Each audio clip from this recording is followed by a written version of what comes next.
હા, હેલો.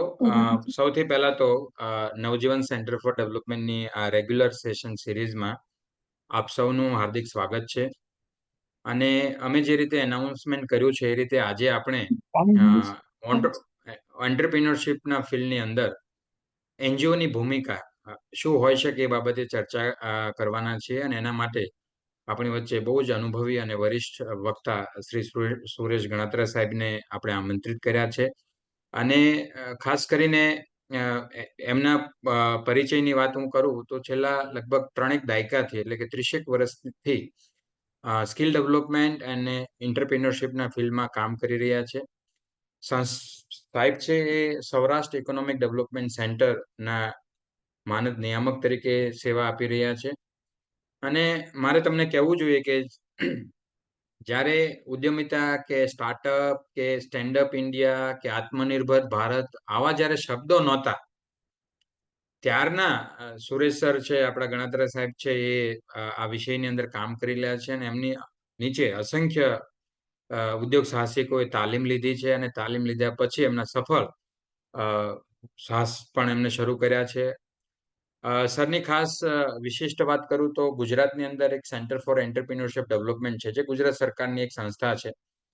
એમના અંતર્ગત પણ એમને ટ્રેનર તરીકે પણ કામ કર્યું છે, એમને સાથે પણ કામ કર્યું છે. અને આજકાલ ટેકનોલોજીના જમાનામાં એક ઉદ્યોગ સાહસિક કરીને સરસ મજાની આપણી પોતાની ગુજરાતી ભાષામાં યુટ્યુબ ચેનલ પણ ચલાવે છે, જેમાં ખાસ કરીને જે સફળ ઉદ્યોગ સાહસિક છે એમના અનુભવો અને ખાસ કરીને એક ઉદ્યોગ સાહસિકે જે જાણવા જેવી વાત હોય બધી જ વાત છે એની અંતર્ગત રસપ્રદ રીતે રજૂ કરતા હોય છે. એમને એમનો વર્ષોનો પોતાનો જે અનુભવ છે એ પણ આપણી વચ્ચે શેર કરતા હોય. અત્યાર સુધીમાં એમણે 25,000 ઉદ્યોગ સાહસિકોને તાલીમ આપી છે. ઉદ્યોગ સાહસિક કરીને એક એમનું ઇન્ડસ્ટ્રીયલ મેગેઝિન હતું, એમાં પણ છેલ્લા 12 વર્ષથી મેગેઝિનને પણ સરસ રીતે સફળતાપૂર્વક ચલાવ્યું છે. ગુજરાતની અને ભારતની બહુ જ પ્રતિષ્ઠિત સંસ્થા entrepreneurship development institute of India, જે અત્યારે મિનિસ્ટ્રી ઓફ સ્કિલ ડેવલપમેન્ટ અને એન્ટરપ્રિન્યોરશિપનું સેન્ટર ફોર એક્સલન્સ છે, એમને નેશનલ લેવલ ઈડીપી ટ્રેનર તરીકે 1995 ની અંદર એવોર્ડથી સન્માનિત કર્યા છે. આ સાથે સાથે પરિસંવાદમાં, વર્કશોપમાં, કોન્ફરન્સની અંદર પણ નિયમિત રીતે એ રજૂઆત કરતા હોય છે. અને આજે આપણી સૌની આમંત્રણને મતલબ ભાવનાને કે લાગણીને માન આપીને ખાસ સુરેશ સર આપણી વચ્ચે આવ્યા છે અને વિશિષ્ટ રીતે આપણે સમજાવવાના છે કે એનજીઓ જે છે એટલે કે સ્વૈચ્છિક સંસ્થાઓ છે એ ઉદ્યમિતા ક્ષેત્રે શું કરી શકે અને શું કરવું જોઈએ એની વાત છે. અને એમના અનુભવ પણ આપણી વચ્ચે શેર કરવાના છે. તો સાહેબ, આપ સૌનું બધા વતી હાર્દિક સ્વાગત છે. અને મારે આપને વિનંતી કે આપ જે વિષય ઉપર આપણે જે ચર્ચા કરવાના છે એની વાતને આપણે શરૂ કરીએ. Thank you sir. નમસ્કાર ઉદ્યોગ સાહસિક મિત્રો.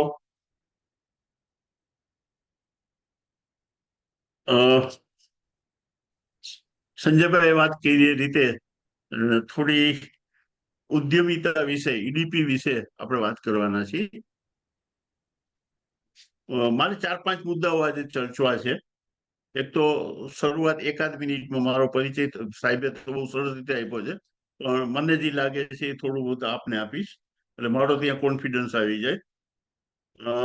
બીજું, ઉદ્યોગ સાહસિકતા શા માટે અત્યારના યુગમાં ઈડીપીની શું જરૂરિયાત છે, ઉદ્યમિતાની શું જરૂરિયાત છે સમાજને, ગામને, દેશને, આપણા વિસ્તારને, એના વિશેની વાત કરશી. ઈડીપી માં એનજીઓ શા માટે? સરકાર તો કામ કરે જ છે, તો પછી આપણે શું કામ કરવું જોઈએ? તો એનજીઓ પણ શા માટે કામ કરે ઈડીપી ફિલ્ડમાં એની પણ આપણે વાત કરશી. ઈડીપી કઈ રીતે ચલાવી શકાય અથવા કઈ રીતે આપણે મદદરૂપ થઈ શકીએ એનજીઓ તરીકે એની વાત કરીશ. આના માટેનું ફંડિંગ કેવી રીતે મળે એનજીઓને એની આપણે વાત કરશી. અને છેલ્લે ફ્યુચર પ્લાનિંગ આપણું કઈ રીતે હોવું જોઈએ, કે કેમ કે ફક્ત વાતો કરીને બેસવાનો અર્થ નથી, કંઈક આ મુવમેન્ટને આગળ વધારવી છે.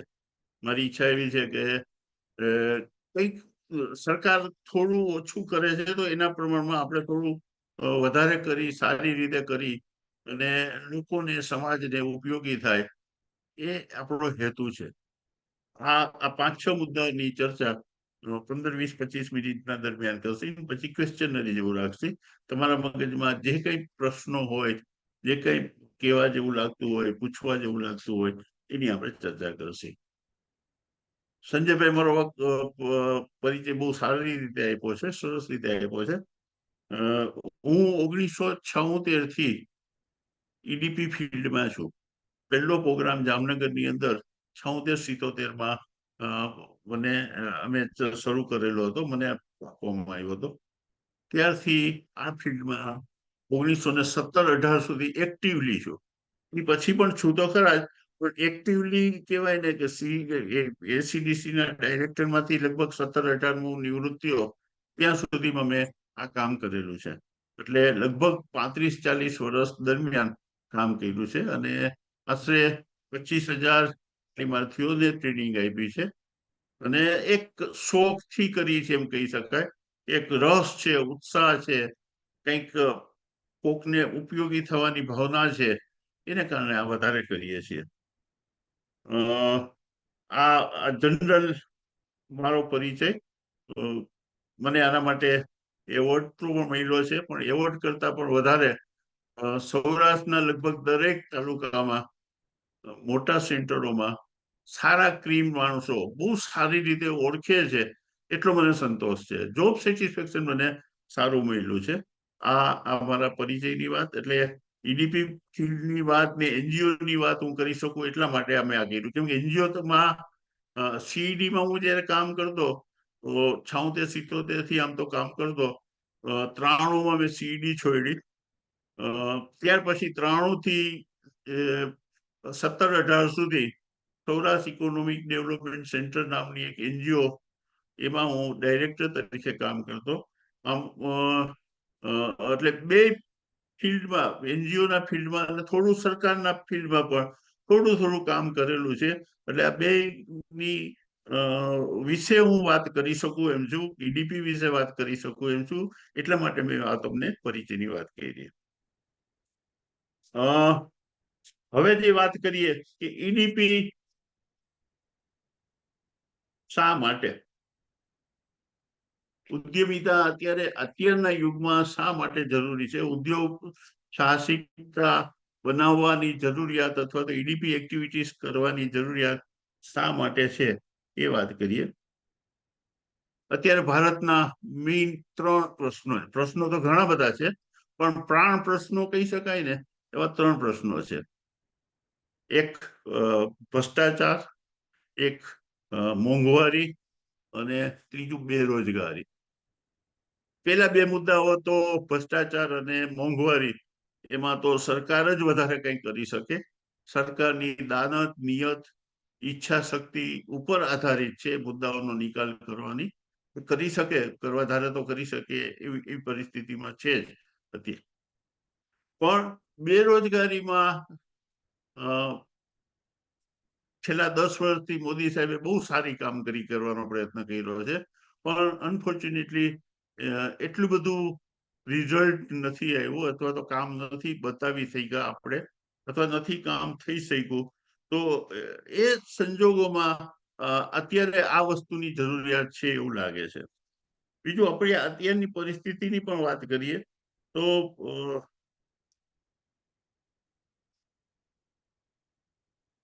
આપણા ઇન્ડિયામાં સ્કિલ બેઝ નોકરી ફક્ત 5% લોકો કરે છે. સ્કિલના આધારે નોકરી, અત્યારે ડિગ્રીના આધારે નોકરી મળતી હોય અથવા તો બીજીના આધારે મળતી હોય, પણ સ્કિલ બેઝ નોકરી બહુ પ્રમાણ બહુ ઓછું છે, 5% છે. બીજા દેશોની અંદર, અમેરિકા અને યુરોપ કન્ટ્રીઝની અંદર 50-55% છે. જાપાન, જર્મનીની અંદર 70-72% છે. અને ઉત્તર કોરિયા જેવા વિસ્તારમાં, દેશમાં આનું પ્રમાણ 92% જેવું છે, કે જેમાં સ્કિલ છે એ લોકોને જોબ મળે, અને એને લગતી જ જોબ મળે. એટલે એક વાત છે. બીજી, છેલ્લા 7-8 વર્ષ કે 10 વર્ષ દરમિયાન જીએસટી ને કારણે કોરોનાને કારણે અને નોટબંધીને કારણે ઘણી બધી નોકરીઓ ગઈ છે. સિટી બેંકનો એક સર્વે છે, એમાં એવું કહે છે કે લગભગ 18 લાખ યુનિટો બંધ થયા અને એને કારણે 54 લાખ જોબ ગઈ છે. આમ રોજગારી વધવી જોઈએ એને બદલે ઘટી છે, જોબ ગઈ છે. એને પાછળના 3 કારણો છે. એને કારણે આ ઉપરાંત આપણે જોઈએ છીએ કે આપણા સ્ટુડન્ટ ભણવા જાય, કોલેજમાં 3 વર્ષ સુધી એન્જિનિયરિંગ કરે,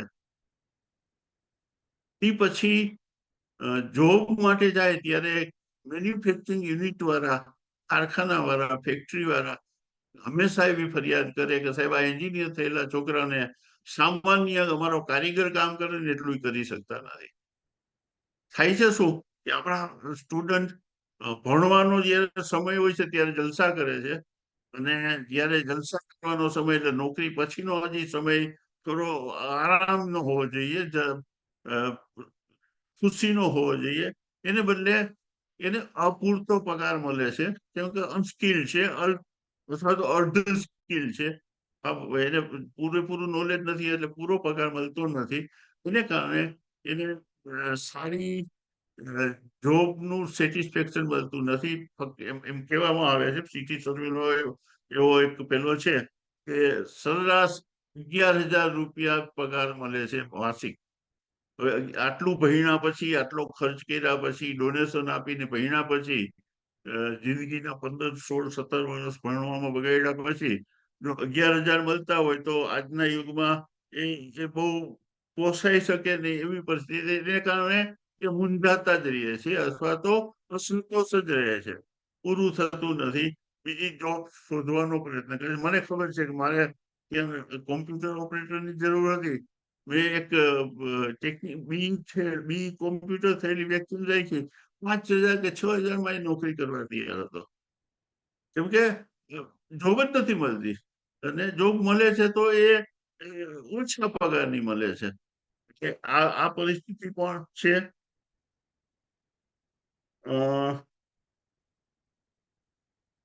આવા બધા કારણોને કારણે એવું લાગે છે કે નોકરી એક અંદાજ એવો છે કે ભારતમાં દર વર્ષે 80 લાખ 80 થી 85 લાખ જોબ ઊભી થાય છે, મળે છે, એટલી પેલી ઊભી થાય છે. એની સામે જોબ મેળવનાર વ્યક્તિઓની સંખ્યા 1.25 કરોડની છે. એટલે આ 40 લાખનો ગેપ હંમેશા 40 લાખ લોકો દર વખતે બેરોજગાર વધે જ છે. કેમ કે 80 લાખ લોકોને જ જોબ મળી શકે છે. બાકીના 40-50 લાખ લોકો જોબ વગરના પણ રહે છે. અથવા તો પછી એ જુદી જુદી એક્ટિવિટી કરી અને નોમિનલ કામ વેતનથી કામ કરે છે. આ બધી પરિસ્થિતિને કારણે આનો એક જ ઉકેલ હોઈ શકે, ઉદ્યમિતા. ઈડીપીની જો એક્ટિવિટીઝમાં આ લોકોને વધુમાં વધુ સામેલ કરવામાં આવે તો કદાચ વધારે સારું રિઝલ્ટ આવી શકે અને સારા પૈસા કમાઈ શકે. કેમ કે આપણું ઇકોનોમીમાં તો આપણા જેટલું આપણે કદાચ વર્લ્ડમાં 3જા નંબરની ઇકોનોમી આપણી કહી શકાય અને હજી ભવિષ્યમાં વધવાની શક્યતા છે જ. તો આ સંજોગોમાં આપણે સારી રીતે આપણા વિદ્યાર્થીઓને, આપણા સ્ટુડન્ટને, આપણા યુવાનોને ઉદ્યોગ તરફ વાળીએ તો કદાચ વધારે સારું રિઝલ્ટ મળી શકે અને સારું કમાઈ શકે, સંતોષ મેળવી શકે અને આગળ વધી શકે. એ દેશના પણ ફાયદામાં છે. પ્રાદેશિક અસમતુલા છે પણ દૂર થાય. આમ ઘણા બધા કારણોને કારણે પણ ઈડીપીની જરૂરિયાત આપણા દેશમાં અત્યારે તાતી છે, વધારેમાં વધારે છે. આ થઈ ઈડીપીની જરૂરિયાત વિશેની વાત. બીજી વાત, અત્યારે શા માટે આપણે કરવાની જરૂર છે? કેમ કે અત્યારે ઈડીપી માટે અત્યારે તો ઉદ્યમ સાહસિકો માટે સરકાર કદાચ બહુ ઓછામાં ઓછી એક્ટિવ છે. પર્ટિક્યુલરલી આપણી ગુજરાત ગવર્મેન્ટ. ગમે કારણ હોઈ શકે, આપણી ફરિયાદ કરવાનો કે ઓલી કરવાનો હેતુ નથી, પણ આ રિયાલિટી છે. આજથી 10 વર્ષ પહેલા કે 15 વર્ષ પહેલા કે 20 વર્ષ પહેલા ગુજરાતને મદદ, ઉદ્યોગ સાહસિકોને મદદ કરવા માટે 3-4 નિગમો હતા. GSFC હતી એ લોન આપતી, GAIC હતી જે મોટી લોન આપતી, GSIC હતી. આ ત્રણેયમાંથી ત્રણેય નિગમો અત્યારે સીક છે, માંદા છે, બંધ કરે છે, કામ નથી કરતા, બંધ થઈ ગયેલા યુનિટ છે. નિગમ કદાચ નામ પૂરતા ચોપડા ઉપર ચાલે છે, પણ એની એક્ટિવિટી કઈ નથી. લોન કોઈને આપતા નથી. લોન જોતી અત્યારે બેંકમાંથી જ મળે એવી પરિસ્થિતિ છે. આમ નિગમો બંધ છે. સરકારની નીતિ થોડી નાના ઉદ્યોગો પ્રત્યે ઓરમાયું વર્તન હોય એવું લાગે. નવા GIDC એસ્ટેટો ઉભા થતા નથી. જમીન કે મકાનના બાંધકામના શેડના મોટા પ્રોબ્લેમ થાય. એટલે GIDC ની લગભગ જેટલા GIDC છે મોટા ભાગના ભરાયેલા છે. નવા પ્લોટ કોઈને આપી શકે એવા તો અત્યારે 1-2% હોય તો ભલે, બાકી મોટા ભાગના એસ્ટેટો ફૂલ છે. આ બધા પરિસ્થિતિને કારણે એવું લાગે છે કે આપણે EDPની પ્રવૃત્તિને વધારે વેગ આપી સરકાર, કેન્દ્ર સરકારની પણ નીતિ છે. આના માટે એને એક આખું વિભાગ પણ બનાવેલો છે. એટલે એમાં આપણે મદદરૂપ થાય એ હેતુથી NGO આ કામમાં આવે, આપણો હેતુ છે. આ થઈ EDP શા માટે એની વાત.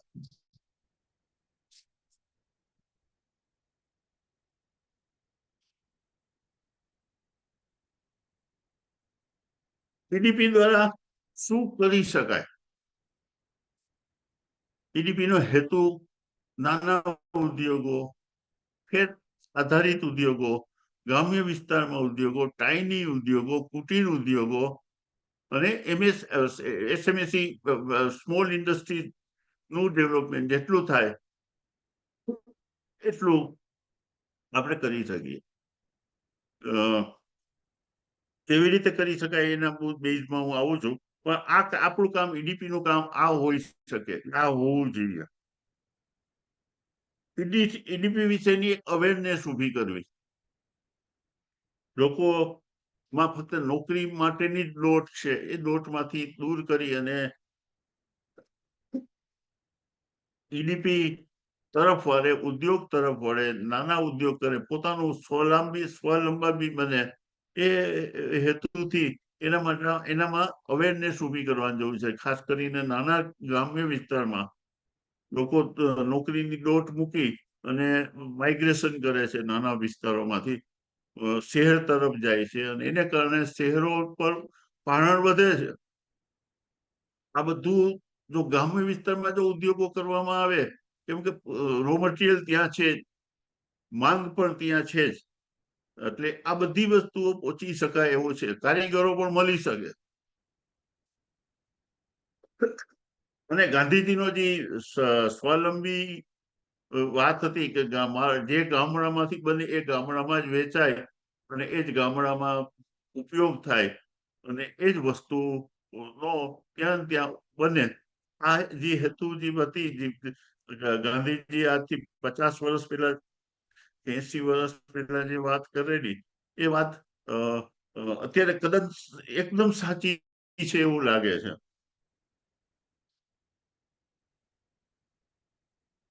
ઉદ્યોગ સાહસિકોને આઈડેન્ટિફાઈ કરીને બહાર લાવવા, અવેરનેસ ઊભી કરીને ઉદ્યોગ સાહસિકો જે આવવા કરવા માંગતા હોય એને આઈડેન્ટિફાઈ કરવા, એને બહાર લઈ આવવા, ઉદ્યોગ વિશેની માહિતી આપવી, માર્ગદર્શન આપવું, તાલીમ આપવી. ખાસ કરીને સ્કિલ તાલીમની જરૂરિયાત બહુ છે. સ્કિલની મેં વાત કરી કે આપણે ભારતની અંદર ફક્ત સ્કિલ બેઝ જોબ ટકા જ છે. એને બદલે સ્કિલની જરૂરિયાત બહુ છે, અને અત્યારે આ વિષયની અવેરનેસ લગભગ કઈ નથી.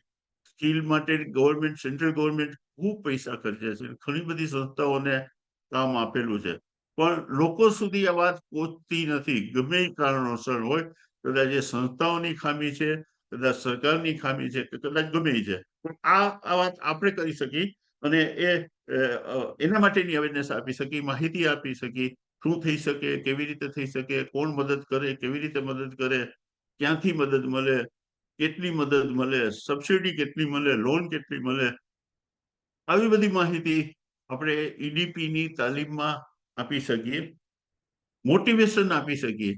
ખાસ કરીને વધારે જરૂરિયાત મોટિવેશનની પણ છે કે લોકોને, સ્ટુડન્ટને, વિદ્યાર્થીઓને, યુવાનોને મોટિવેટ કરવાની જરૂર છે કે ભાઈ નોકરીને બદલે તમે ઉદ્યોગ તરફ વાળો, તમે તમારી જાતને સ્વાવલંબી બનાવો, તમે પોતે તમારા માલિક બનો, કે જે કંઈ કરવું એ કરો ને તમારા ઘરમાંથી 2 જણાને રોજગારી આપો.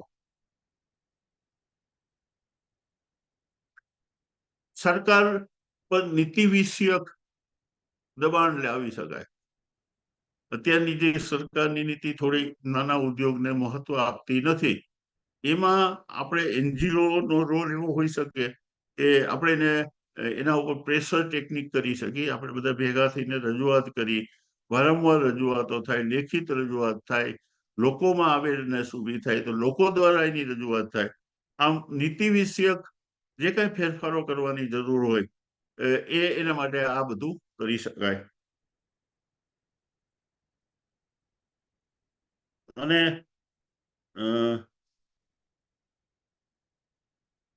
ઉદ્યોગ સાહસિકોને બધી રીતે મદદરૂપ થવું, એના ઉદ્યોગની પસંદગીના કામથી માંડી અને ઉદ્યોગ શરૂ કરે ત્યાં સુધીમાં જે કંઈ જ મદદની જરૂર છે એ બધી મદદ કરવાની છે. પ્લસ માર્કેટિંગ વિશેનું પણ નોલેજ આપી શકાય, આવું બધું કરી શકાય. એટલે આ આપણી ઉદ્યમિતાની, ઉદ્યોગ સાહસિકતાની મદદમાં શું કઈ રીતે કરવું જોઈએ એની વાત થઈ કે ભાઈ શું આપણે કરી શકીએ. આમાં NGO જ શા માટે? પછીનો પ્રશ્ન એ આવે કે ભાઈ તો આપણે NGO ની શું જરૂર? સરકાર તો કામ કરે છે, CED કામ કરે છે, સરકારની બીજી DIC છે એ કામ કરે છે, એનું કામ ઉદ્યોગના વિકાસનું જ છે, તો એ કામ કરે જ છે. તો આપણી જરૂરિયાત શું? આપણા બધાના અનુભવો છે કે સરકાર ઉપર લોકોને બહુ વિશ્વાસ નથી. અને કદાચ ખુલ્લા મને હું વાત કરું તો સરકારની જે કઈ સંસ્થાઓ છે એ વ્યવસ્થિત રીતે લોકોને અનુકૂળ થઈ અને કામ કરતી નથી. જેટલું કામ CED માં હું હતો આજથી 20 વર્ષ પહેલા, અને જે કામ થતું એવું કામ હવે અત્યારના તબક્કામાં થતું જ નથી. ક્વોલિટી વાઇઝ નથી થતું, ક્વોન્ટિટી વાઇઝ નથી થતું, કોઈ પણ રીતે નથી થતું. આ હકીકત છે, વાસ્તવિકતા છે. એવી રીતે બીજી કોઈ પણ તમે ડિપાર્ટમેન્ટ જુઓ, ગવર્મેન્ટના જે કઈ વિભાગો તમે જુઓ, એમાં કામ થતું નથી. તો એમાં એની જગ્યાએ આપણે NGO જો કામ કરે તો વધારે સારી રીતે સાફ કામ કરી શકે. સરકારની અવેજીમાં જો વિકલ્પ તરીકે પેરેલલ કંઈક આવું કામ કરવાની શરૂઆત જો કરે તો કદાચ એવું બની શકે કે એ લોકોને પણ કામ કરવાની ઈચ્છા થાય. અને બીજી વાત એવી છે કે લોકોને પણ સરકારી સંસ્થા ઉપર વિશ્વાસ નથી જેટલો NGO ઉપર છે. કેમ કે આપણે બધા પાયાના કાર્યકરો છો, પાયાના માંથી આપણે કામ કરીએ છીએ, એ લોકો સાથે કામ કરીએ છીએ, એના માટે કામ કરીએ છીએ, એટલે એની સાથે રહીને કામ કરીએ છીએ. એટલે હંમેશા આપણા ઉપર વિશ્વાસ મૂકશે, મને ખબર છે કે પણ સરકારી અધિકારીઓ ઉપર એટલો બધો વિશ્વાસ નહીં મૂકે, એટલું પેલું નહીં કરી શકે.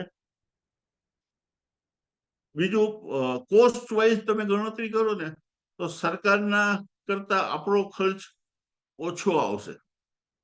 આ હકીકત છે. તમે EDP પ્રોગ્રામ જો સરકાર જે CED કરે છે એને 3-4 લાખ રૂપિયાનો એક પ્રોગ્રામનો ખર્ચો આવે છે. આ જ પ્રોગ્રામ NGO કોઈ કરે તો લાખ રૂપિયામાં આરામથી કરી શકે અને સારી રીતે કરી શકે. સંસ્થાને કોઈને ટૂંકમાં 1/3 રકમની અંદર સારી રીતે, વ્યવસ્થિત રીતે લોકો સુધી પહોંચે એ રીતે કામ થઈ શકે. એટલે કોસ્ટ વાઇઝ પણ આપણો NGO નો ખર્ચો પ્રમાણમાં ઓછો હોય છે. કેમ કે સરકારના જે બાબુઓ છે એનો ખર્ચા એનો પગાર, એનું ટીએડીએ, એના બીજા બધા ખર્ચાઓ, એના પ્રમાણમાં આપણા એનજીઓના સ્ટાફનો પગાર કે સ્ટાફની કામગીરી કે આપણે જે રીતે કામ કરીએ છીએ ઇકોનોમિકલી, એવું એનજીઓ કરે છે એવું તો કામ સરકાર થતું જ નથી. એટલે કોસ્ટ વાઇઝ પણ આપણે કદાચ વધારે સારી રીતે કરી શકીએ અને લોકોનો પણ આમાં સહકાર મળે. એનજીઓ આપણે એક સમાજનું કામ કરીએ છીએ અને સમાજ માટે કરીએ છીએ, સમાજમાં રહીને કરીએ છીએ, સમાજ સાથે રહીને કરીએ છીએ. તો લોકોને પણ આમાં આપણને સહકાર આપવામાં જલ્દી ઈચ્છા થશે, સારું પ્રોત્સાહન આપશે આપણને. એટલે પણ આપણે કરવું જોઈએ. અને આ અત્યારે સરકાર નથી કરતી એટલે કરીએ તો પણ હું કહું છું, એક શબ્દમાં આપણે કેવું હોય તો કહી શકીએ કે એનજીઓ એટલા માટે કે સરકાર નથી કરતી એટલે અમે કરીએ છીએ, કે અમારે કરવું છે, આપણે કરવું છે. આ 4-5 મુદ્દાઓ છે.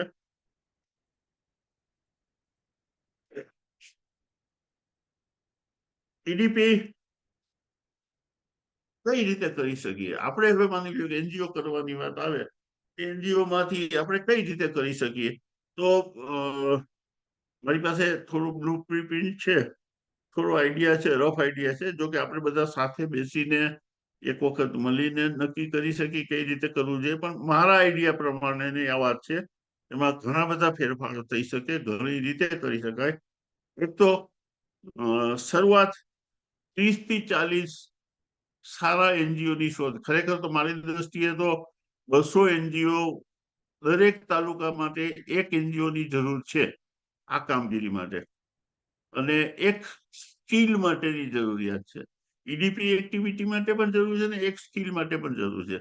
એમ 200-400 એનજીઓ તો જોઈ એવું માનું છું. પણ આપણે એટલું બધું શરૂઆત ન કરી. શરૂઆત 30 થી 40 સારા એનજીઓ મળે, દરેક જિલ્લાની અંદર કામ કરી શકે એવા એનજીઓ મળે. એક જિલ્લામાં એક વ્યક્તિ, એક સંસ્થા કામ કરે તો આપણે 30 થી 40 30-32 એનજીઓ સારા મળે તો પણ વાંધો ના આવે. તો એક જિલ્લામાંથી શરૂઆત થાય. દરેક એનજીઓ 3 થી 4, 5 પ્રોગ્રામો પોતાની કેપેસિટી પ્રમાણે શરૂ કરે, એના સ્ટાફની પેલી પ્રમાણે. અને 150-200 લોકોને જો રોજગારી આપે તો 40 એનજીઓ 800 થી 1000 લોકોને શરૂઆતમાં નોકરી આપી શકે, કરી શકે. એટલે 30 થી 40 એનજીઓ આઈડેન્ટિફાઈ કરવાના ગુજરાતમાંથી. કેવી રીતે કરશે એની વાત પાછી આવે છે. આ એનજીઓને 2 વ્યક્તિઓનો ટીઓટી થાય, એટલે ટ્રેનિંગ ફોર ટ્રેનિંગની થાય.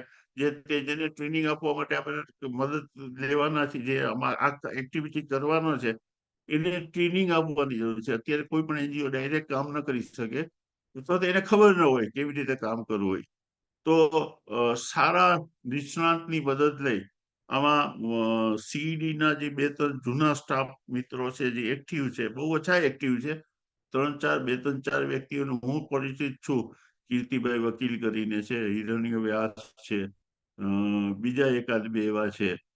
ઈડીઆઈના ડોક્ટર પાઠક કરીને છે, ચંદ્રમૌળી પાઠક છે.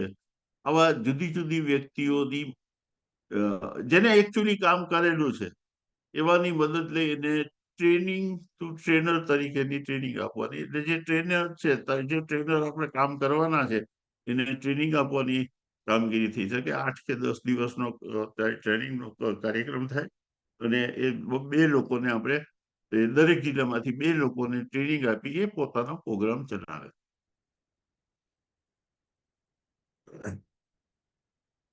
એનજીઓ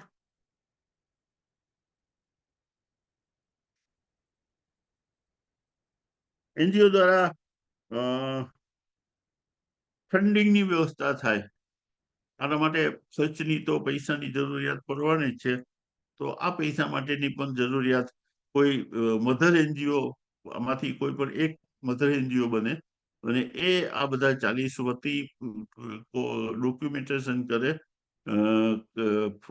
પ્રોજેક્ટ પ્રપોઝલ મૂકે અને પૈસા એકત્ર કરી અને એ દરેક એનજીઓ ને મદદરૂપ થઈ શકે, કરી શકાય.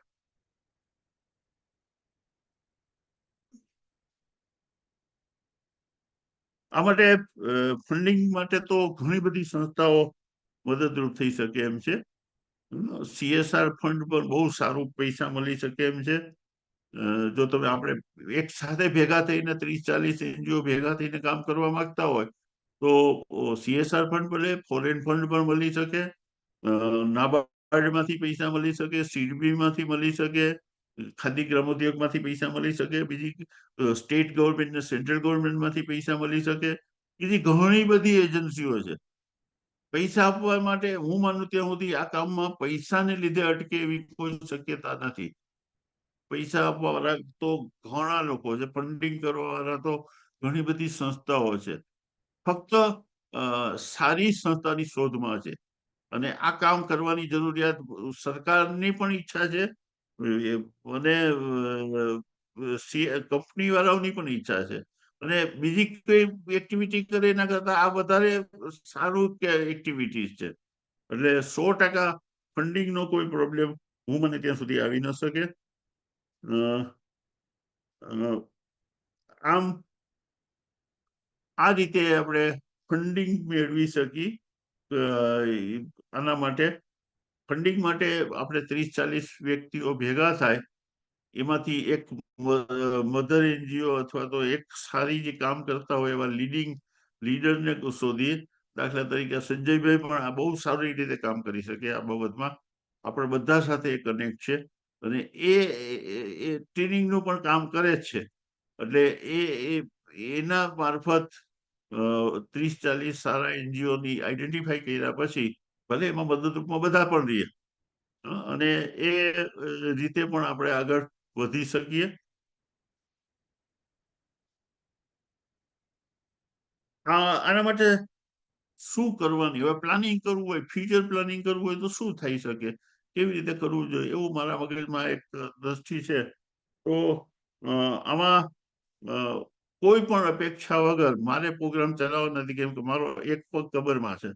એટલે હવે બહુ જાજુ મારી ફિઝિકલી પરિસ્થિતિ નથી કે હું જાજુ કામ કરી શકું, પણ મેન્ટલી જેટલું થશે એટલું મારાથી બધી મદદ કરીશ. ઇવન મારી પાસે એક એનજીઓ છે, એનજીઓ સંગત કરીને એક એનજીઓ છે, જે એનજીઓ નું સંગઠન જ છે અને એ જ સંગઠનની જરૂરિયાત તો હું આપીશ મારું નામ વગર. જે નવા જે 5 કે 7 સારા એનજીઓ એકત્ર થાય એના નામે હું ટ્રાન્સફર કરી આપીશ અને એ બધું સંભાળે. અથવા તો નવું કોઈ એનજીઓ બનાવીને કરવું હોય તો પણ વાંધો નથી. એટલે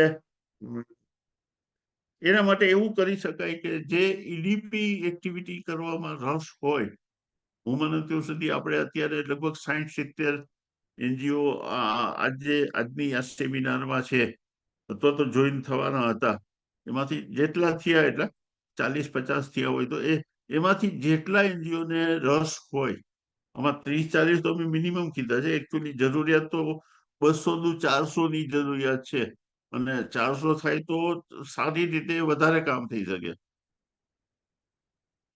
તો જે એનજીઓને ઈડીપી એક્ટિવિટી કરવામાં રસ હોય ને મિનિમમ વર્ષમાં 3 થી 4 કાર્યક્રમો કરવામાં રસ હોય, એવી જ વ્યક્તિ હોય, એવી જ એનજીઓએ જાણ કરવી. જાણ માટે મને લાગે છે સંજયભાઈને જ આપણે અત્યારે જાણ કરી, એ સંસ્થાને જ અત્યારે પ્લેટફોર્મ પરથી જ આપણે વાત કરી કે સંજયભાઈ ને ઈમેલ થી કે વોટ્સઅપ થી મેસેજ મોકલાવો કે ભાઈ અમારી સંસ્થા કામ કરવા માંગે છે અને રસ છે, તો ઈમેલ કરીને એને જાણ કરો. ત્યાર પછી અમે અહીંયાથી એક ફોર્મ મોકલશી. એમાં ફોર્મમાં એનજીઓની તમામ વિગતો આવશે. જે 30-40 કે 50 કે જેટલી એનજીઓ ઇન્ક્વાયરી કરી હશે, જેને રસ બતાવ્યો હશે, એવા એનજીઓને અમે જાણ કરશી અને એના ફોર્મ ભરીને આપે.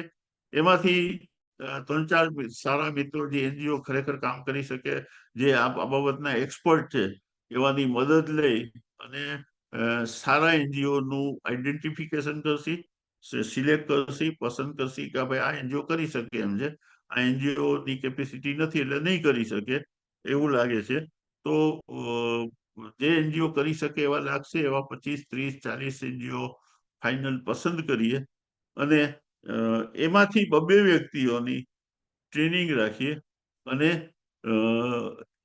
એ રીતે આપણે કામ કરી શકીએ. પ્રપોઝલ બનાવવાની તૈયારી કરી કે ભાઈ આ 30 માટેના આટલા પ્રોગ્રામ કરવાના છે, કે દરેક એનજીઓ 4 પ્રોગ્રામ કરશે, મિનિમમ કે 5 કરશે કે 8 કરશે, જેવી એનજીઓની કેપેસિટી ને આવડત ને અનુભવ એ પ્રમાણે પ્રપોઝલ બધાની ભેગી થાય. અને આવું કામ અમે ઈડીઆઈમાં કરેલું છે અને એ માટે કીર્તિભાઈ વકીલ કરીને એક ભાઈ જયારે ટ્રેનર હતા, એને આ બધું કામ બધા એનજીઓ અમે લગભગ 20 એનજીઓની સાથે મળી અને યુરોપિયન યુનિયનમાંથી ગ્રાન્ટ લેવા હતા. ત્યારે ઈડીઆઈએ અમારી લીડરશીપ લીધી હતી. ઈડીઆઈએ આ 20 એનજીઓને ભેગા કર્યા હતા, બધા સાથે એમઓયુ કર્યા અને એને એક સાથે ભેગા યુરોપિયન યુનિયનમાંથી ગ્રાન્ટ લીધી અને અહીંયા આપણે સૌરાષ્ટ્ર કચ્છમાં જે ધરતીકંપ આવ્યો એ ધરતીકંપ વખતે મદદરૂપ થવા માટે આશરે લગભગ 400 ટ્રેનિંગ પ્રોગ્રામ અમે ચલાવેલા હતા. અને મારી સંસ્થાએ ખાલી 28 કે 30 પ્રોગ્રામ અમે ચલાવેલા હતા, અમારી સંસ્થાએ સૌરાષ્ટ્ર ઇકોનોમિક ડેવલપમેન્ટ સેન્ટર. આમ આવું થઈ શકે એવું છે એટલા માટે કહું છું.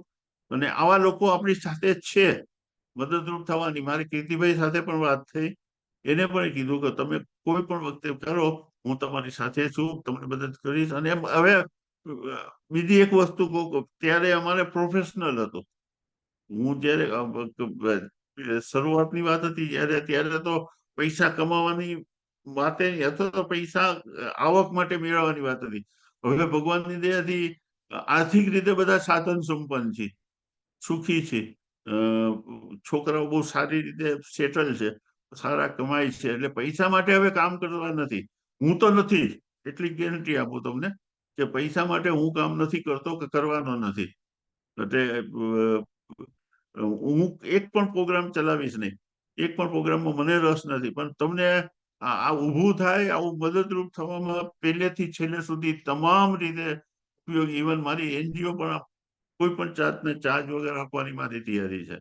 એટલે આ રીતે કરી શકાય એવું છે. એટલે એના માટે પહેલું એક્ટિવિટી કે જે એનજીઓ ને ઈડીપી પ્રોગ્રામ ચલાવવામાં રસ હોય એ સંજયભાઈને 10 દિવસની અંદર, એટલે આજે 25 તારીખ થઈ તો 5 તારીખ સુધીમાં જાણ કરે.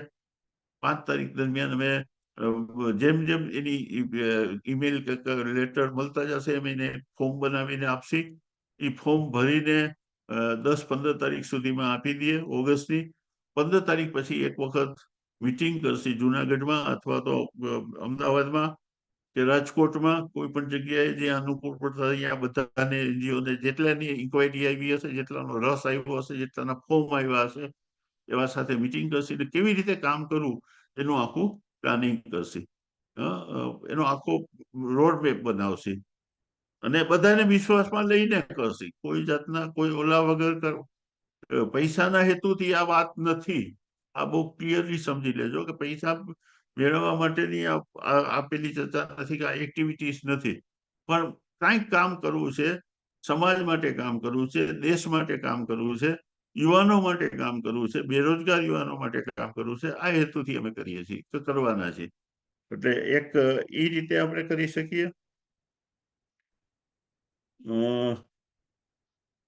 તો આટલી જનરલ ચર્ચા છે. પછી જે જો 25-30 એનજીઓની ઇન્ક્વાયરી આવશે તો જ આપણે આગળ વધશી. 2-5 વ્યક્તિઓની ઇન્ક્વાયરી આવશે, 2-5 એનજીઓ રસ બતાવશે તો અમે બહુ કરવાના નથી. બહુ ચોખ્ખી વાત છે કે તો પણ બહુ જાજો રસ નથી. કેમ કે મિનિમમ 20-25 એનજીઓ હોય ને તો જ કામ સારી રીતે થઈ શકે. દરેક જિલ્લામાં એક ન હોય તો 2 જિલ્લા વચ્ચે એક સારા નાના મોટો જિલ્લો હોય તો એક, નાના જિલ્લા હોય તો 2 જિલ્લા વચ્ચે એક એનજીઓની જરૂરિયાત છે જ. તો જ કામ પહોંચી શકાય, તો જ કરી શકાય. અને નાની રકમ માટે ગ્રાન્ટ માગવી અઘરી છે, એ નથી મળતી. એને બદલે એક સાથે મોટી રકમ તમે માંગો તો તમને બહુ સહેલાઈથી એને ઇઝીલી મળે છે. મારો 20 વર્ષનો અનુભવ છે, આધારે કહું છું. એટલે આ રીતે જો 20-25 એનજીઓની ઇન્ક્વાયરી આવશે, રસ બતાવશે, તો આપણે આગળ વધશી. નહીતર પછી આ એક જે કોઈ વ્યક્તિને કરવું હશે એને મદદરૂપ થવાની અમારી તૈયારી છે, પણ પછી એક સાથે ભેગા થઈને નહીં કરી, જેને પોતપોતાની રીતે કરે. એમાં આપણે માર્ગદર્શનની જરૂર હશે કે એવી કંઈ હશે તેમાં આપણે આપશી. તો આટલી વાત મારે જે કહેવાની હતી, મને લાગે છે 15-20 મિનિટ 25 મિનિટ જેવું થઈ ગયું. તો આટલી વાત હું કહું છું. તમારે જે કંઈ ક્વેશ્ચન હોય, પ્રશ્નો હોય, આના અનુસંધાનમાં કંઈ આઈડિયાઝ હોય, વધારે સારી રીતે કરવાની વાત હોય, તો આપ ચર્ચા કરી શકશો. તો એના માટે over to Sanjaybhai. Thank you Suresh sir, ખૂબ જ સરસ રીતે વાત મૂકી, અને ખાસ કરીને એક કન્સોર્ટિયમનો આપે આઈડિયા પણ આપ્યો કે જે વર્ષો પહેલાની એક સરસ પ્રેક્ટિસ હતી.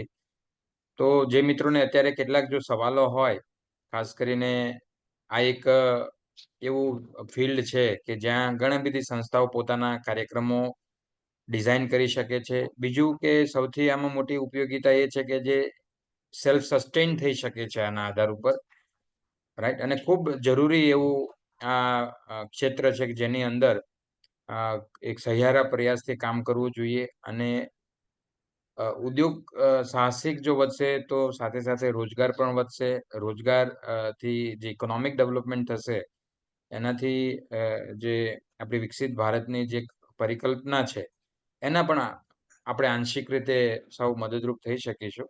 તો અત્યારે આપણે ક્વેશ્ચન આન્સર માટે કોઈને પણ પ્રશ્ન હોય તો તમે તમારો મતલબ હેન્ડ છે રેઇઝ કરી શકો છો. તો હું તમને અનમ્યુટ કરીશ, તો આપ બોલી પણ શકશો, અને ચેટની અંદર પણ પૂછી શકાશે. તો કોઈને પણ પ્રશ્ન હોય તો કહી શકે છે.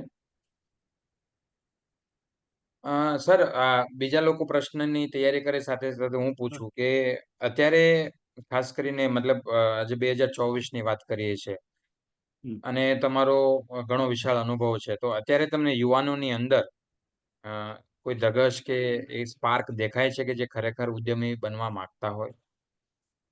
100% છે. કેમ કે એનું કારણ છે કે પગારથી અત્યારે એક પણ યુવાન સેટિસ્ફાઈડ નથી. મને ખબર છે કે આપણે જે એન્જિનિયર થઈને છોકરાઓ બહાર પડે છે, કે ટેકનિકલ શિક્ષણ લઈને બહાર પડે છે, એ મોટા ભાગનાને નોકરી માટે બેંગ્લોર કે પુના જવું પડે છે. ત્યાં એને કદાચ પૂરો પગાર મળે, પણ ગુજરાત પૂરતી વાત કરી તો 20,000, 25,000 કે 50,000 થી વધારે પગાર કોઈને મળતો નથી. આટલું ભણ્યા પછી, આટલું એજ્યુકેશન લીધા પછી, ડોનેશન લઈને ભણ્યા પછી, 3-4-5 વર્ષ બગાડ્યા પછી જો એને 10,000 કે 15,000 કે 20,000 કે 25,000 પગાર મળવાનો હોય તો એને સેટિસ્ફેક્શન તો મળવાનું જ નથી. સાથે સાથે ઉત્પાદકો પણ આવી જ વાત કરે છે કે સાહેબ અમને સારા કારીગરો મળતા જ નથી, ટેકનિકલ સ્કિલ માણસો મળતા જ નથી, અને જે આ એન્જિનિયર થઈને આવે છે કે ગ્રેજ્યુએટ થઈને આવે છે એ લોકો અમને ઉપયોગી નથી થતા. આ રિયાલિટી છે કે હું તો ઉદ્યોગ સાહસિકો સાથે, ઉદ્યોગપતિઓ સાથે પણ કોન્ટેક્ટમાં છું, અને આ લોકો વિદ્યાર્થીઓ સાથે પણ કોન્ટેક્ટમાં છું. બેયની પરિસ્થિતિ છે. એટલે આ સંજોગોમાં જો એને તમે નાના પ્રોજેક્ટની વાત કરવાની કરો તો એ કદાચ ભલે 20-25,000 કમાશે, પણ પોતાની રીતે કમાશે ને તો એને સંતોષ મળશે, જોબ સેટિસ્ફેક્શન મળશે. અત્યારે એક પણ નોકરી કરનારને જોબ સેટિસ્ફેક્શન નથી. આઈટીમાં કામ કરતો હોય કે કોઈ પણ ક્ષેત્રમાં કામ કરતો હોય કે સરકારમાં કોન્ટ્રાક્ટ બેઝ ઉપર 5 વર્ષના કોન્ટ્રાક્ટથી કામ કરતો હોય, સેટિસ્ફેક્શન નથી. કાં તો ન છૂટકે કંઈ નથી એટલે કરે છે. પણ આ બધું કરવા માટે તો એને વધારે પેલી જરૂરિયાત છે. એટલે એને જો ચોક્કસ આઈડિયા બતાવી, ચોક્કસ દિશા બતાવી, ગાઈડન્સ આપી, યોગ્ય મદદ કરી, તો અત્યારે એ જોબ કરવા ઈડીપીમાં આવવા માટે તો 100% તૈયાર થાય. પોતાનો ધંધો કરવા માટે 100% તૈયાર થાય. અત્યારનો એપ્રોચ પણ તમે જો મોટાભાગના જે નોકરી કરનાર લોકો છે ને એ મળો ને તો એ અસંતોષને કારણે એમ જ કરતા કે સાહેબ આને બદલે અમને કઈ બીજું બતાવો, દરરોજના ઓછામાં ઓછા 3 થી 4 લોકો આવા આવે છે કે જે નોકરી કરતા હોય ને કહે છે કે સાહેબ હવે આના કરતા અમને કંઈક ધંધો બતાવો તો કંઈક વધારે સારી રીતે કરી. એટલે છે તો ખરા જ, તક છે, તકેય છે અને રસેય છે. ફક્ત એક લિંક જે છે ને એ નથી, ગેપ છે, કોમ્યુનિકેશન ગેપ છે, એને કારણે આપણે નથી કરી શકતા. સર આમાં એક તમે જાણો છો કે કોઈ પણ યુવાન છે એ ઉદ્યોગ સાહસિક બને તો એમાં એમના ફેમિલી મેમ્બર છે, ઘરના હમ, સભ્યોની પણ ઘણી મોટી ભૂમિકા હોય છે. અથવા હમ, તો કોઈ માનો કે નોકરિયાત હોય અને પોતે કંઈક વિચારતો હોય તો ઘરના સભ્યો એટલે કે પરિવારનું વાતાવરણ છે એ પણ એક બહુ જ મહત્વનું પરિબળ છે. તો સર હમ. ખાસ કરીને પરિવારને તૈયાર કરવા માટે આપણે શું કરી શકીએ તમારા અનુભવને આધારે? કારણ કે માનો કે અ, એવું એવું ઘણીવાર જોવા મળે કે પરિવાર આમ વ્યક્તિ તરીકે પોતે તૈયાર હોય કે મારે કરવું છે. પણ પરિવારના સભ્યો છે એને એ બાબતે સહયોગ ના આપે અથવા તો એ બાબતે ઘણો બધો મતલબ માનસિક સંઘર્ષ જોવા મળે. તો પરિવાર માટે આપનું શું સજેશન છે સાહેબ? યસ યસ હા, તમારી વાત સાચી છે.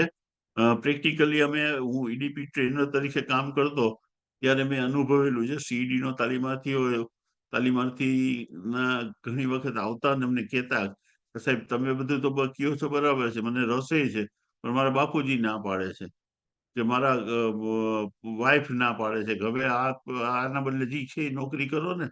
એવી રીતની વાત લઈને આવતા, અથવા તો દુકાને બેસાડવાની વાત આવે કે બીજી કોઈ વાત આવે. કાઉન્સેલિંગ એક ઈડીપી ના ટ્રેનર તરીકે અમે એના ઘરે જઈને પણ કાઉન્સેલિંગ કરેલું છે અને ઘણા લોકોને આ રીતે પણ મદદ કરી છે. એમાં કાઉન્સેલિંગ કરી શકાય, પણ એક વસ્તુ તો છે જ કે આવા કોઈ પણ નવા ઉદ્યોગ સાહસિકો આવશે ને એને પહેલામાં પહેલી મુશ્કેલી બીજી બહારની વ્યક્તિ કરતા ઘરની વ્યક્તિનો વિરોધ પહેલા સાંભળવો પડે છે. કેમ એમ કે છે ક્યાં ઉદ્યોગ કરવા આવેલો. એના માટે એક તમને કહું કે અમે અમારું એક ઓપન સિક્રેટ જેવી વાત હતી. અમે એ ઉદ્યોગમાં અમારી ટ્રેનિંગમાં જોડાણા હોય ને એટલે ગામમાં અમે વધુ પ્રચાર કરી એમ કે આ ભાઈ તો ઉદ્યોગ કરવાના છે, અમારી સાથે જોડાણા છે. પછી પરિસ્થિતિ એવી થાય કે જે વ્યક્તિ એને સામો મળે ને, જે અમે જેને વાત કરી એ મળે ને, કાં તું તો ઉદ્યોગ કરવાનો છે ને, શું થયું તારું? એટલે અમારે પછી એને ધક્કો ના મારવો પડે. ધક્કો સમાજ માળે, લોકો માળે. લોકો જે એની આજુબાજુમાં રહેતા મિત્રો હોય, એના સગા સંબંધી હોય, એને કહે તું ઉદ્યોગ કરવા ગયો તો ને, શું થયું? હવે કર ઉદ્યોગ કર. અને એ રીતે પણ થઈ શકે. એટલે અમે આવું એક પ્રેશર ટેકનિક એ વખતે અમે ઉપયોગ કરતા અને લોકોના ઘરે જઈને પણ સમજાવેલા છે. અને પછી એના મા બાપ આવીને મળી પણ ગયા છે કે સાહેબ તમે સારું કર્યું કે આટલું કર્યું. એને ઘણી વખત શું છે ગેર સમજણ પણ હોય છે કે ભાઈ આ નોકરી મૂકીને પછી અમે શું કરશું એમ. નોકરી મૂકીને જશે અથવા તો આમાં ખોટ જશે તો શું થશે. મોટી ભાગની બી કેવી હોય છે તો ખોટ જાય તો સાહેબ અમારે પૈસા પછી શું કરવું એમ. બેંક વાળા અમારે ઘરે આવે એટલે આ બધી બી કાઢવાની જરૂર પણ છે. અવેરનેસ એટલા માટે જ જરૂરી છે અને એ ટ્રેનર જ કાઢી શકે. એના માટે સરકારનો કોઈ માણસ ન કાઢી શકે. એના માટે આપણો એનજીઓ નો જે પ્રતિનિધિ છે, જે ટ્રેનર તરીકે આપણો વ્યક્તિ કામ કરે છે, એ જ ઉપયોગી થઈ શકે. એ અમે કર્યું છે પ્રેક્ટિકલી. મેં ઘણી જગ્યાએ કર્યું છે. સર એકાદ કોઈ આમ બે વસ્તુ પૂછે કે આમ તો સફળ અનુભવ અને સાથે સાથે એક નિષ્ફળ અનુભવ કે જે તમે સંઘર્ષ કર્યો હોય એવી કોઈ કઠિન પરિસ્થિતિ આવી હોય અને કોઈ તમે રસ્તો કાઢ્યો એવો કોઈ એકાદ અનુભવ અને એક સફળ અનુભવ શેર કરી શકો સર? ચોક્કસ. એમાં તો ઘણી જગ્યાએ અમારે વેરાવળની અંદર મારી બહુ શરૂઆતની વાત હતી કે વેરાવળમાં અમારે ટ્રેનિંગ પ્રોગ્રામ ગોઠવાનો હતો. ત્યારે પરિસ્થિતિ એવી થઈ કે મીઠી મૂંઝવણ ઊભી થઈ કે અમારે જનરલી 25-30 લોકોને લેવાના હોય તાલીમમાં. અરજી લગભગ 300-350 લોકોની આવી અને એમાં 100 વ્યક્તિઓ તો એવી હતી, 100 ની આસપાસ, કે એને તો લેવી પડે એવી જ હતી. એ એટલી પેલી કેપેસિટી હતા. હવે અમારે કરવું શું? એટલે મેં અમારા ડાયરેક્ટર ડોક્ટર વિજય પટેલ હતા, એને વાત કરી. એને સ્પેશિયલ મંજૂરી આપી તો ભાઈ એક નહીં 2 પ્રોગ્રામ કરો. એટલે એક સાથે અમે 2 પ્રોગ્રામ કર્યા અને વધારે સારી રીતે કામ થયું. રેકોર્ડ કહી શકાય કે એક ટ્રેનિંગ પ્રોગ્રામમાં 83 લોકો હતા. એટલે પ્રોગ્રામ 2 હતા. એકમાં 4 થી 6 નો ટાઈમ અમે રાખ્યો તો, બીજામાં 6:30 થી 8 નો 9 નો ટાઈમ રાખ્યો. આ રીતે 2 ટાઈમિંગ અમે કરી નાખ્યા. એટલે 40-40 ના ગ્રુપ પાડી નાખ્યા અને એક સાથે 2 ઈડીપી પ્રોગ્રામ ચલાવતા. એક જ ગામમાં, એક જ સ્થળે, એક જ જગ્યાએ આ 2 ઈડીપી પ્રોગ્રામ ચાલતા. ફેકલ્ટી આવી હોય એને એક સાથે 2 પ્રોગ્રામની પેલી કરતા. ભાઈ તમારે આ પેલા પ્રોગ્રામમાં આપવાનું લેક્ચર, બીજામાં આપવાનું. આવું પણ થયું છે. અને આ એ રેકોર્ડ છે કે એક સાથે 83 લોકોને ટ્રેનિંગ અપાણી હોય એક જ પ્રોગ્રામમાં. એવો આ એક દાખલો છે. એની સામે ખરાબ અનુભવ એવો પણ થયો છે કે વાગરા, ભરૂચ જિલ્લાનું વાગરામાં હું ટ્રેનિંગ પ્રોગ્રામ ચલાવતો હતો. અમને સરકાર તરફથી એવું કહેવામાં આવ્યું કે અહીંયા તમે ટ્રાઇબલ માટેનો જ આપો, કે ટ્રાઇબલ માટેના જ તાલીમાર્થીઓ શોધો, બીજા નહીં. પરિસ્થિતિ એવી હતી કે અહીંયા ટ્રાઇબલની એટલી વસ્તી જ નહોતી. વાગરા પર્ટિક્યુલર સેન્ટરમાં એટલી વસ્તી નહોતી. કોઈ સંજોગોમાં તાલીમાર્થીઓ ભેગા થાય એમ નહોતા. એમાં ઘણી રજૂઆત કરી ને એમાં અમારા પછી ચીફ પ્રોજેક્ટ લીડર શિરીષભાઈ પોતે રૂબરૂ આવ્યા અને આવીને એને જોયું ને એને કબૂલ કર્યું કે ભાઈ અહીંયા કોઈ સંજોગ, ઇવન તાલુકા પંચાયતના પ્રમુખે પણ કીધું કે સાહેબ અહીંયા એસટી ની વસ્તી જ નથી, તમે કેવી રીતે અહીંયા કરી શકો, કેવી રીતે આ શોધ તાલીમાર્થી મળે જ તમને કેવી રીતે? એમ એકચ્યુઅલી અમારી ભૂલ હતી. વાલિયાને બદલે વાગરા અપાઈ ગયું હતું. વાલિયામાં વસ્તી છે, અહીંયા વસ્તી નહોતી ને વાગરા ભૂલથી વાગરાનું પ્લાનિંગ થઈ ગયું એટલે વાગરામાં ન મળ્યા. એટલે એવું પણ થયું છે, એવું પણ થાય છે. એટલે પ્રેક્ટિકલી આવા બધા જુદા જુદા અનુભવો થાય છે ખરા.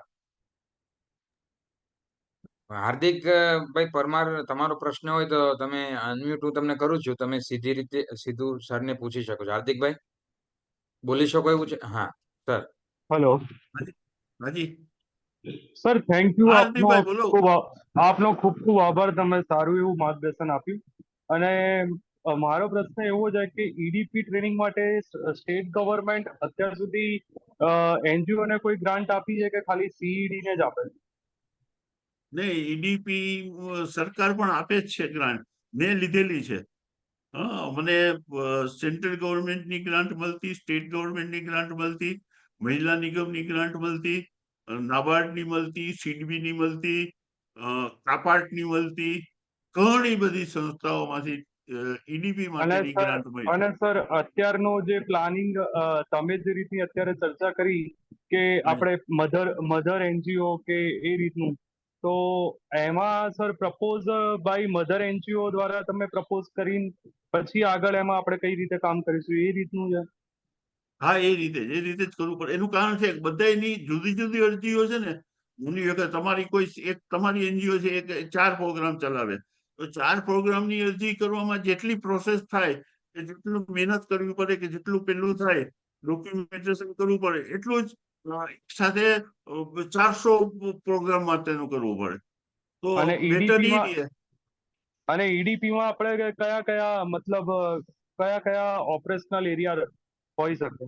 કોઈ પણ તાલુકો, કોઈ પણ ગામ, કોઈ પણ સેન્ટર તમારે આપણે નક્કી કરવાનું અને બધાને સમાવેશ કરવાનો હોય. એમાં શેડ્યુલ કાસ્ટને પણ લઈ શકી, શેડ્યુલ ટ્રાઇબને પણ લઈ શકી, મહિલાઓને પણ લઈ શકી, ઓબીસી ને પણ લઈ શકી, આ બધાને લઈ શકી અને એ રીતે જ પ્લાનિંગ કરવાનો. સર, એ રીતે નહીં. ઈડીપી જે પ્રોગ્રામ છે એ પર્ટિક્યુલર કઈ ઇન્ડસ્ટ્રી માટે આપણે પ્લાન કરી શકીએ? કોઈ કોઈ બી પણ ઇન્ડસ્ટ્રી? જનરલ નહીં, કોઈ પણ દાખલા તરીકે એક દાખલો હું તમને આપું. તમે ક્યાંના છો આપ? હું અમદાવાદમાં. અમદાવાદની બાજુનું કોઈ પણ ગામ માની લ્યો કે નજીકનું ધંધુકામાં પ્રોગ્રામ કરવો છે, તો ધંધુકામાં જનરલ જ પ્રોગ્રામ કરવાનો રહે. ઓકે. એમાં આપણે ટેકનિકલ ટ્રેનિંગ નથી, સ્કિલ ટ્રેનિંગ નથી આપતા. આમાં ઈડીપી પ્રોગ્રામની અંદર જેને જે કરવું હોય, 20 જુદા જુદા પ્રોજેક્ટ માટેના તાલીમાર્થી હોઈ શકે.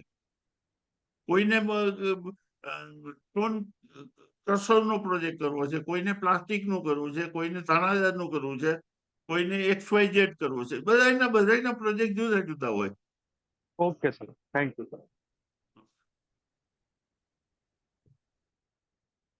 ઇવન હવે તો ઉદ્યોગની સાથે સાથે રોજગારી માટે એ વેપાર કરવા માંગતો હોય, એ કોઈ સર્વિસિંગ એકમ ચાલુ કરવા માંગતો હોય તો એ પણ કરી શકે. અને એક વસ્તુ કેતા તમને આમાં રહી ગયું છે કે ઈડીપી ની ટ્રેનિંગ લીધા પછી સફળતાનું પ્રમાણ વધે છે. આ આરબીઆઈ નો રિપોર્ટ છે કે જે પોતાની રીતે ડાયરેક્ટ યુનિટ ચાલુ કરે છે એનો સક્સેસ રેટ 52-54% છે. જ્યારે આવી ઈડીપી ની ટ્રેનિંગ લઈને જે ઉદ્યોગ શરૂ કરે છે ત્યારે એનું સક્સેસ રેટ 70-75% ની આસપાસ થાય છે.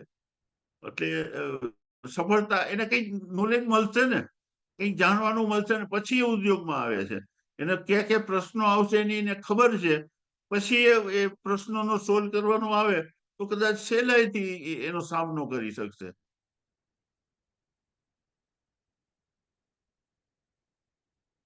Okay, thank you. બીજા કોઈ સહભાગીને કોઈ પ્રશ્ન હોય તો પૂછી શકે છે. કેટલા એનજીઓ છે લાઈવ? લાઈવ અત્યારે 14 લોકો છે સાહેબ અત્યારે. હા, હવે આમાંથી કોઈને પ્રશ્ન છે? આપણે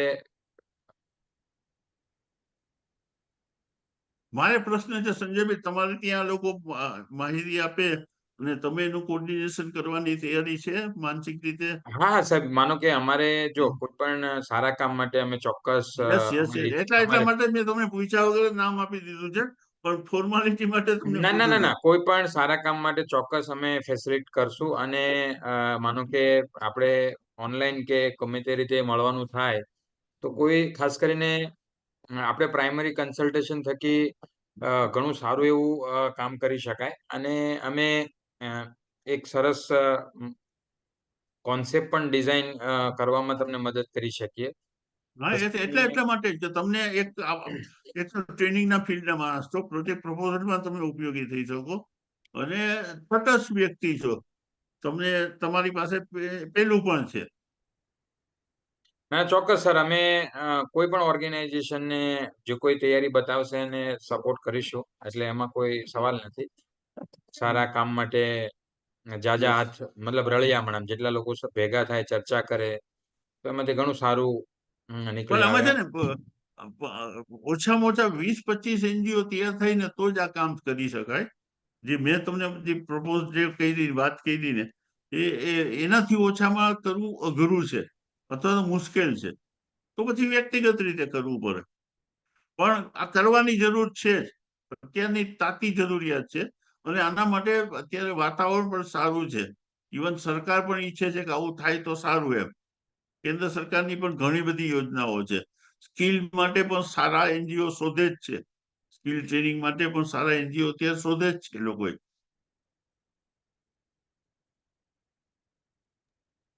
ચોક્કસ સર. અને ખાસ આમાં એક તમે વાત કરી સાથે સાથે હું પણ એક વાત ઉમેરું કે આ ખાસ કરીને ઘણું લાંબા ગાળાનું આ કામ છે, એટલે અને સતત ચાલતું કામ છે. એટલે એક રીતે જોવા જઈએ તો ફાયદો એ છે કે આ કામ કોઈ દિવસ બંધ નથી થવાનું. અને બીજી કોઈ વાત એ દિવસ છે નહીં કે થાય, 3-4 મહિનામાં કે એકાદ વર્ષમાં આમાં સફળતા નહીં પણ મળે એમ. એટલે કોઈ ઓર્ગેનાઇઝેશન છે જો પૂરતા કમિટમેન્ટ સાથે આવે તો કદાચ એને ઘણી સફળતા મળે. સર, ખાસ કરીને આમાં તમે જે તાલીમાર્થી તૈયાર કર્યા સર, તો એમાંનું કોઈ માનો કે સફળ ઉદ્યોગ સાહસિક ની આમ તો ઘણી બધી કહાનીઓ છે તમારી પાસે, પણ કોઈ એકાદ પ્રસંગને જો રજૂ કરી શકો કે એમની શરૂઆત ક્યાંથી કરી હતી અને કોઈ તમે એને જાણતા હો તો એને સંસ્થાનો ઉપયોગ કરીને કઈ રીતે એ પોતાનું એન્ટરપ્રાઇઝ ઊભું કરી શક્યા, એવો કોઈ એકાદ અનુભવ સર?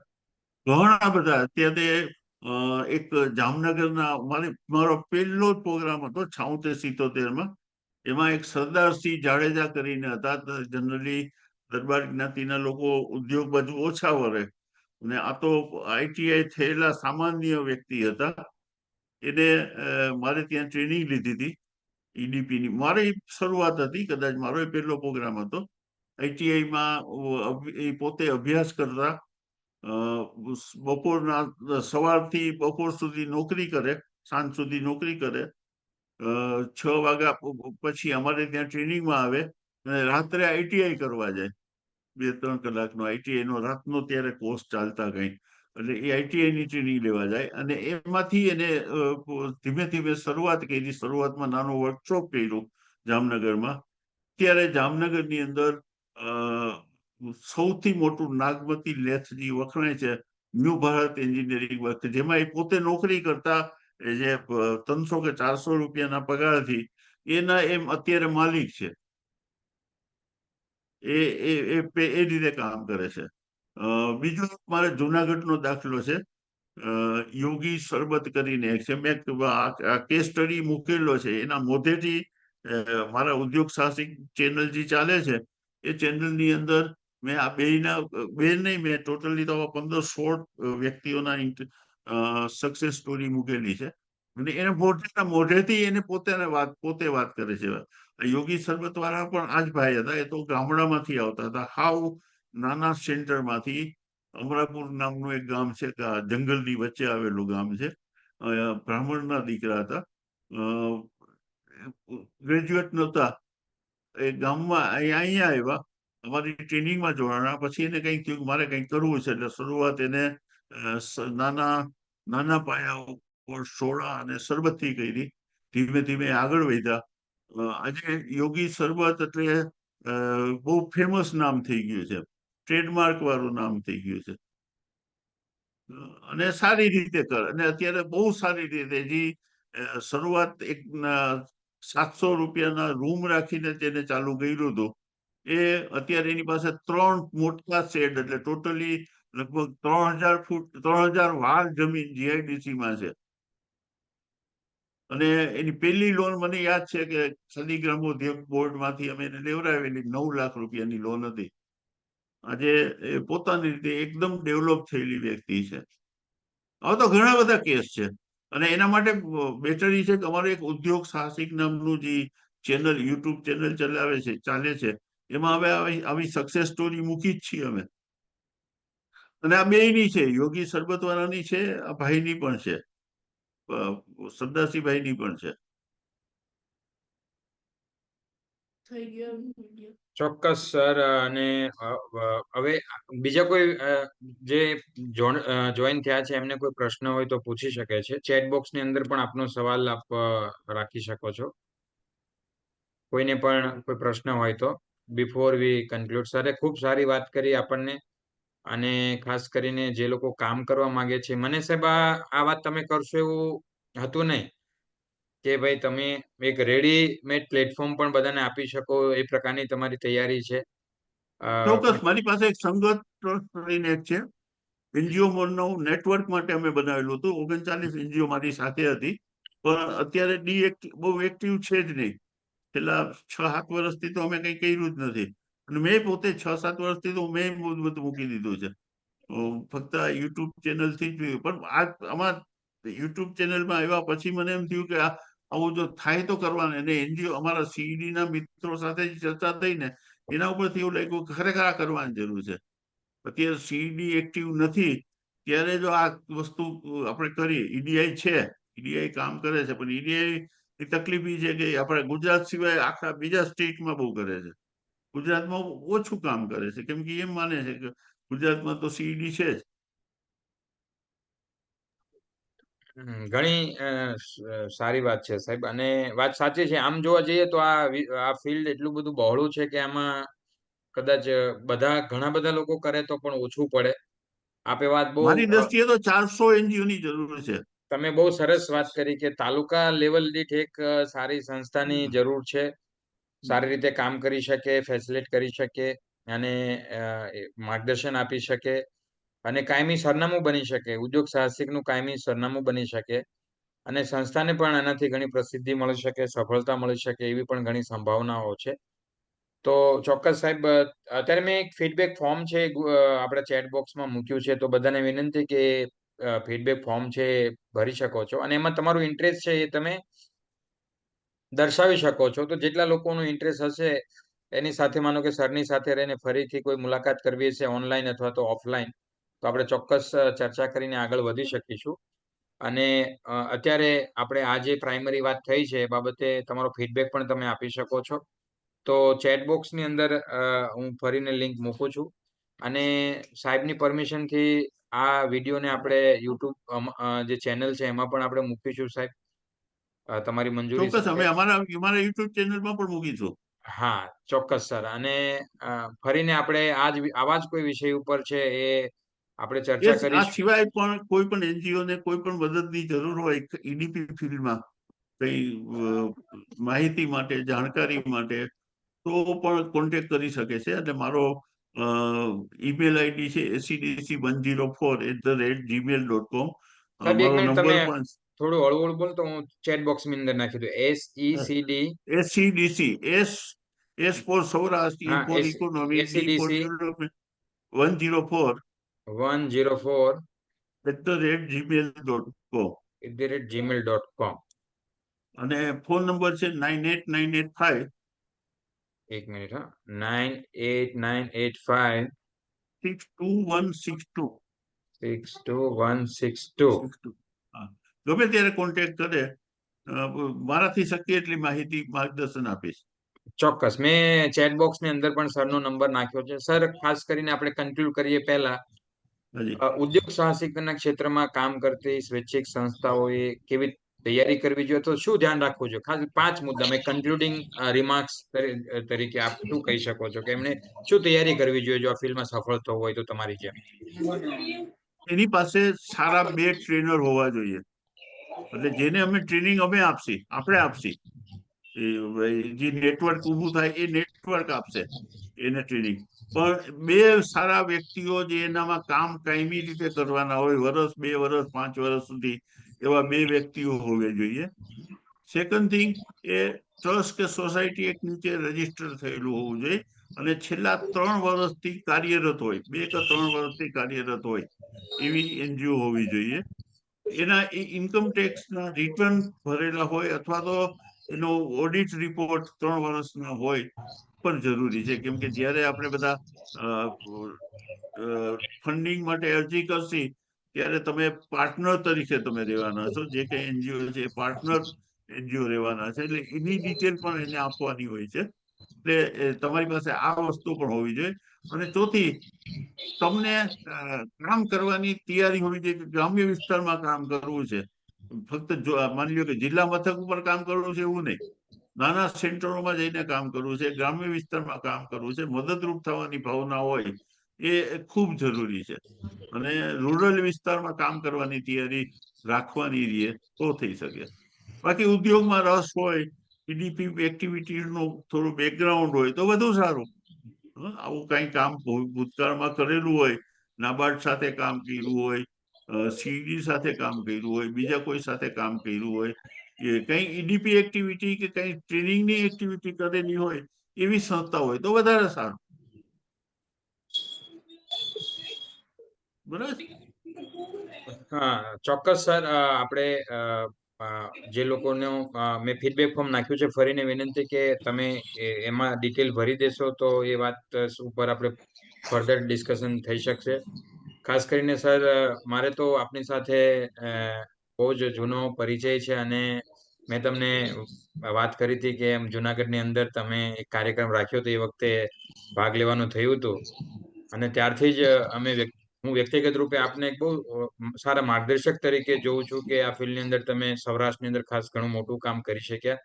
અને આજે આપે સમય આપી અને ખાસ કરીને ઉદ્યમિતા ક્ષેત્રની અંદર સ્વૈચ્છિક સંસ્થાઓની શું ભૂમિકા હોઈ શકે એ બાબતે ખૂબ સરસ વાત કરી અને સરકારે પણ શું કરવું જોઈએ એની પણ આપે વાત કરી. તો એ બદલ આપનો નવજીવન સેન્ટર ફોર ડેવલપમેન્ટ વતી અને જેટલા બી પાર્ટિસિપન્ટ આપણી વચ્ચે છે એમના સૌ વતી આપનો ખૂબ ખૂબ આભાર. અને સમય લઈને જે લોકો આપણી વચ્ચે જોડાણા છે એમનો પણ આ તબક્કે હું આભાર વ્યક્ત કરી આપણી વાતને પૂર્ણ કરું છું. અને આપ સૌને આ ક્ષેત્રની અંદર આપણે સૌ સાથે મળીને આ દેશ માટે, આ રાજ્ય માટે સારું કામ કરી શકીએ એવી પ્રાર્થના સાથે અહીંયા આપણા કાર્યક્રમને પૂર્ણ જાહેર કરીએ છીએ. Thank you so much sir. Thank you.